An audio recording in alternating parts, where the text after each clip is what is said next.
তো সহায় হোক সর্বজীবে, শান্তি প্রতিষ্ঠিত হোক সর্বজীবে।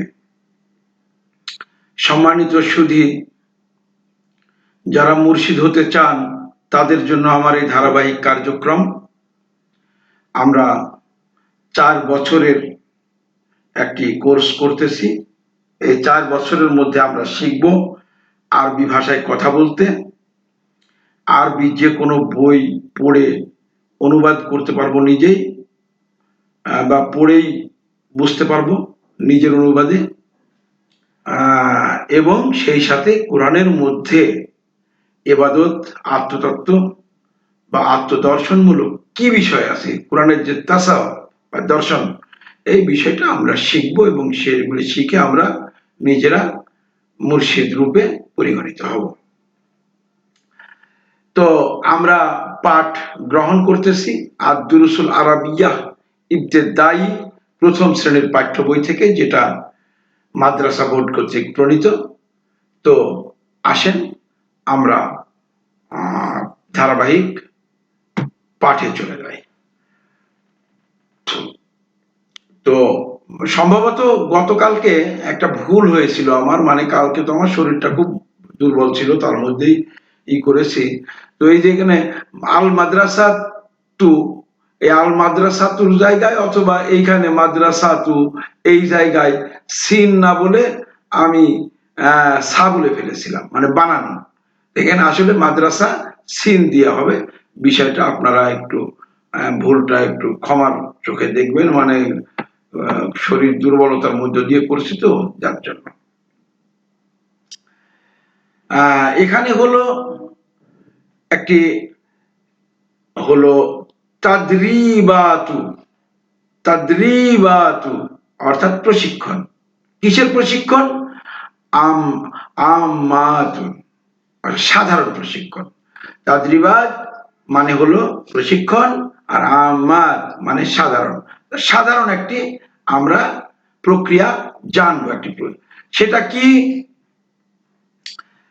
উকমিলু, উকমিলুল ফারাগা বিল কালিমাতিল মুনাসিবাতি, উপযুক্ত শব্দ দ্বারা খালি ঘর পূরণ করি। আশা করি আপনারা বুঝতে পারছেন আমি মানে উকমিলু মানে পূর্ণ করো, ফারাগা অর্থাৎ শূন্যস্থান, বিল কালিমাতি অর্থাৎ শব্দ দিয়ে, শব্দ দ্বারা, মুনাসিবাতি মানে উপযুক্ত, ওখানে যেটা লাগবে সেরকম। তো মাসমুকা, এখানে শিক্ষাটা কি? মিম আলিফ জবর মা, এখানে ইসমুকা হওয়ার কথা উচিত ছিল মা ইসমুকা, কিন্তু এখানে এই আলিফটা উচ্চারণ হবে না, এটা হবে এক চান্সে মা ইসমুকা। তো মা ইসমুকা শব্দের অর্থ মা, মা মানে কি? মা, মা শব্দের অর্থ কি? এটাকে বলা হয় হরফুল ইস্তিফহাম বা প্রশ্নের হরফ, এটা প্রশ্নের হরফ। তো এই মা মানে হচ্ছে কি, আর ইসমু মানে নাম, আর কা মানে তোমার। তো মা ইসমুকা এটা হওয়া উচিত ছিল, কিন্তু এখানে আমাদের এই আলিফটা উচ্চারিত হবে না, না হয়ে এখানে হবে মাসমুকা। মাসমুকা তোমার নাম কি? তো এখানে আপনার যেটা নাম সেটা লিখবেন ইসমি, আপনার ইসমি মানে আমার নাম, সেটা লিখবেন এখানে। তারপরে হলো এখানে আসলো হলো ফি মানে মধ্যে, আইয়ি মানে কোন, সাফিন মানে শ্রেণী, তাদরুসু পড়ো বা অধ্যয়ন করো। তো ফি আইয়ি সাফিন তাদরুসু মানে তুমি পড়ো, তাদরুসু মানে তুমি পড়ো। তো ফি আইয়ি সাফিন তাদরুসু, ফি মানে মধ্যে, আইয়ি মানে কোন বা কোথায়, মানে কোথায় না কোন, কোন জায়গায় বা কিসে, কোন, সাফিন মানে শ্রেণীতে, শ্রেণী, তাদরুসু তুমি পড়ো। তাহলে কি হলো? ফি আইয়ি সাফিন তাদরুসু তুমি কোন শ্রেণীতে পড়ো।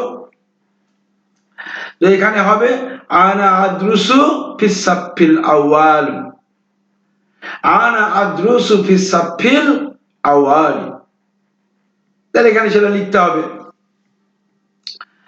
আর এখানে জিজ্ঞাসা করলো যে ফি আইয়ি, ফি মানে মধ্যে, আইয়ি মানে কোন, মাদ্রাসাতিন মানে বিদ্যালয়ে, তাদরুসু মানে তুমি পড়ো। তো ফি আইয়ি মাদ্রাসাতিন তাদরুসু, তুমি কোন মাদ্রাসায় পড়ো। তো এখানে আমরা কোন মাদ্রাসায় পড়ি সেটা একটু আগে দেখে এসেছি, আমরা সরাসরি সেখানে চলে যাব। এখানে আমি বলতে পারি আল মাদ্রাসাতুল আলিয়াতুল হুকুমিয়াতু বিদাকা, এটা আমরা বলতে পারি। কারণ এখানে কা দিয়ে জিজ্ঞাসা করছে, কি দিয়ে নয়।